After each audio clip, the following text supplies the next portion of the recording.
Financial quick financial knowledge रो आज topic है difference between merger and acquisition. तो आम देखा जमती आम पूर्व वीडियो गुड़ा डिस्कशन करते मर्जर कौन एंड एक्विजिशन कौन। एबे आम क्लीयरली बुझा जे से दी जन भितर प्रॉपर डिफरेंसटा कौन। ओके देख सो एठी मु पूरा कंप्लीट डिटेल्स लिखि देछि मर्जर कौन एंड एक्विजिशन कौन विथ एग्जांपल। देखो merger requires two companies to consolidated into a new company with a new ownership and management structure. Okay तार अर्थ कौन ना मर्जर रे लेट गोटे एग्जांपल ने बुझा ए गोटे कंपनी थिला बी गोटे कंपनी थिला एंड ए रो भी फंक्शन ठीक से चलु नथिला बी रो भी फंक्शन ठीक से चलु नथिला। तो ए और बी कौन कले ना दी जण मिसी गले एंड गोटे नुआ कंपनी को समाने एस्टाब्लिश कले। ओके दी जण मिसिकरी दी जनकर एक्जिस्टेंस लोप पाइला एंड गोटे नुआ कंपनी समाने सेटअप कले। से जो नुआ कंपनी आसला से नुआ कंपनी एबे फंक्शन करिवो मार्केट रे। ओके माने दी जण को एक्जिस्टेंस लोप पाइबो गोटे नुआ कंपनी सृष्टि होबो दैट इज मर्जर। ओके जेहेतु गोटे नुआ कंपनी आसला तेणु पुराना कंपनी मानकर शेयर किसी वैल्यू रही तेणु एबे नुआ शेयर इश्यू करने को पड़ो। यदि से माने लिस्टेड कंपनी होइतिबे तो से माने कोन करिवे एबे से मानकर नुआ शेयर इश्यू करिवे। Okay so new share are issued in case of merger. There is a harmony when it comes to merger companies.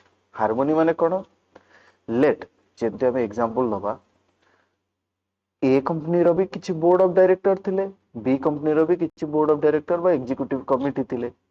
तो ए आउ बी जेतबेले समाने मर्ज कर जाउछथि तो ए को जो माने मैनेज करथिला और बी को जो माने मैनेज करथिले तांका मैनेजमेंट कमिटी दी जण मिसिकरी एबे जो नुवा कंपनी रो ग्रोथ और डेवलपमेंट ऊपर ध्यान देबे। ओके गोटे सिंपल एग्जांपल आरो जोटा कि मोस्ट रिसेंटली हला that is merger between Vodafone and idea. Vodafone भी गोटे लॉस मेकिंग एंटिटी थिला आइडिया भी गोटे लॉस मेकिंग एंटिटी थिला एंड से दी जण जाक मिसिकरी वोडाफोन और आइडिया जेतबेले मिसी गले मर्ज हे गले सेबे से माने गोटे नुआ कंपनी को एस्टाब्लिश करते जार ना कोन रहला बीआई। आज यदि तमे शेयर मार्केट रे एक्टिव थिबो तो तमे जे कोन से गोटे ब्रोकर साइट रे जे देखि परिबो ना वोडाफोन रो शेयर अवेलेबल अछि ना आइडिया रो इंडिविजुअल शेयर अवेलेबल अछि। जदि अछि कहारो बीआई रो शेयर अवेलेबल अछि माने न्यू शेयर इश्यू हिची। Okay think you are clear about merger. एबे देखिबा एक्विजिशन रो कथा। जेमति ता देरे थिला जे दीटा कंपनी मिसी जाउतले आ देरे सेमति होइनी आ देरे कोन हुए in an acquisition A new company does not emerge. Instead, the smaller company is often consumed and ceases to exist with its asset, becoming a part of a larger company. गोटे बड़ company थिबो से कोन करिवो छोटो company को पूरा तार existence लोप कर दबो माने पूरा ताको एक्वायर कर दबो पूरा निज भितरे डाइल्यूट कर दबो। Okay that is acquisition. Okay no new shares are issued in case of acquisition. नुआ शेयर इश्यू करिवार हि कोन आवश्यकता अछि। जो छोटो कंपनी थिला तार तो एक्जिस्टेंस लोप पाई गला माने से छोटो कंपनी पूरा फुली एक्वायर्ड हे गला नुआ कंपनी द्वारा। एबे से कंपनी जति आर आ भितर एक्वायर्ड हे गला तो कार जो बड़ कंपनी बा एक्वायरिंग कंपनी जे थिला एक्वायरिंग कंपनी रो शेयर ही इश्यू हो माने नुआ शेयर किछि इश्यू करिवा दरकार नै बड़ कंपनी रो शेयर ही मार्केट रे ऑलरेडी एग्जिस्ट अछि एवं तार कंटिन्यू करिवो।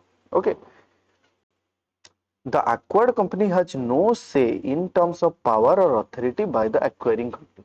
माने जो acquired company रहला acquired company का कहबा जो कंपनी को acquire करा गला acquiring company हला जे acquire कला।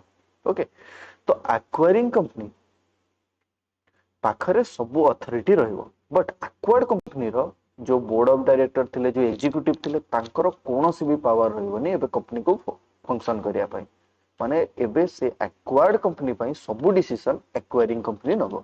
ओके बिकॉज़ से कंपनी को पूरा से एक्वायर्ड करतला। देन गोटे रिसेंट एग्जांपल देखिबा जदी Tata Motors acquisition of Jaguar and land rover.